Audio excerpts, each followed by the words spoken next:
بات ہے کہ جب کسی امت میں جب کوئی قوم یا امت اپنی برائیوں کو کھلے عام ایڈورٹائز کرنا شروع کر دے، علل اعلان ایڈورٹائز کرنا شروع کر دے، تو جان لو اللہ تعالیٰ اس میں ایسی بیماری نازل کریں گے کہ ان سے پہلے ان کے آباء و اجداد ان کا نام نہیں سنا ہوگا۔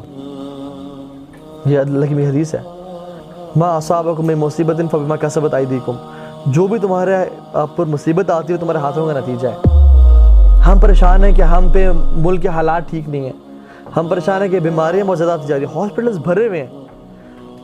اتنے ہاسپٹلز پہلے کبھی نہیں بھرے ہوتے تھے، مطلب جو بھی ہاسپٹل ہے اس کے وارڈز فل ہیں۔ حیرانی کی بات ہے، اس کی وجہ ہمارے گناہ ہے، اور اسپیشلی حیا کا چلے جانا۔ اللہ کی نے کیا کہا کہ تمہارے لیے بہتر ہے کہ تم اپنے سر میں کیل ٹھوک لو بجائے کہ کسی نامحرم کو ٹچ کرو۔ حدیث میں آتا ہے کہ اذا لم تستحی فاصنع ما شئت، کہ جب تم سے حیا چلی جائے نا پھر تم جو مرضی کرنا ہے کرو، اور جس قوم سے حیا نکل جائے نا پھر جو مرضی کرنا ہے کرو، پھر کوئی اس کی لیمٹس نہیں ہوتی۔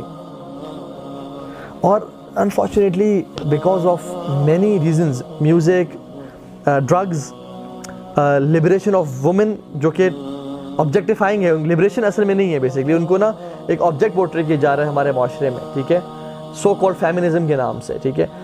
اتنی زیادہ بے حیائی عام ہوتی جا رہی ہے اور پھیلتی جا رہی ہے کہ ہم سوچ بھی نہیں سکتے، جس کی وجہ سے پوری امت کرپٹ ہو رہی ہے۔ اور ہم نئے نئے بیماریوں کا نام، کرونا وائرس، سبحان اللہ، ہم نے کبھی پہلے سنا تھا؟ یا کیا سائنس نے اتنی ترقی نہیں کی ہوئی تھی کہ اس کو ڈسکور نہیں کیا تھا؟ یہ تو ابھی آیا ہے۔ الحیا شعبۃ الایمان، حدیث میں آتا ہے حیا جو ہے نا وہ ایمان کا ایک شعبہ، ایک حصہ ہے، اٹس اے پارٹ آف ایمان۔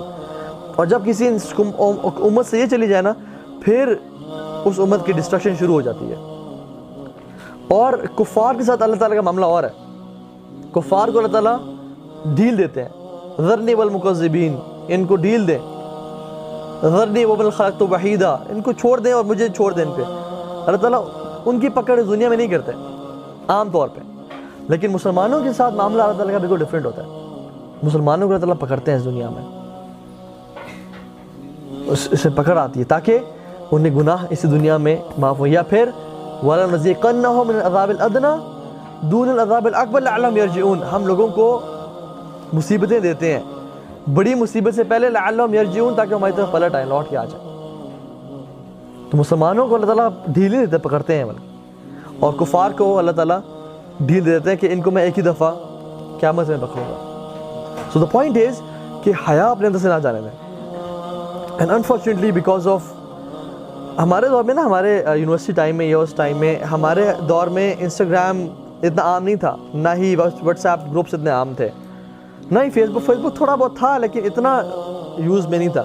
ابھی تو یو ہیو اسنیپ چیٹ، ابھی تو you are sending picture of your every meal to your girlfriend. آپ ابھی کیا کر رہا ہوں، ابھی کیا کر رہا ہوں، ہر چیز اسنیپ ہو رہی ہے، ہر چیز انسٹاگرام ڈی ایم پہ جا رہی ہے، اور حرام کرنے کے اتنے ذرائع آسان کر دیے گئے ہیں۔ آپ کو پتہ ہے اللہ سبحانہ وتعالیٰ جب کسی قوم کو ٹیسٹ کرنا چاہتے ہیں کہ ان میں سے سچے کون ہیں جھوٹے کون ہیں، تو ایسے کرتے ہیں۔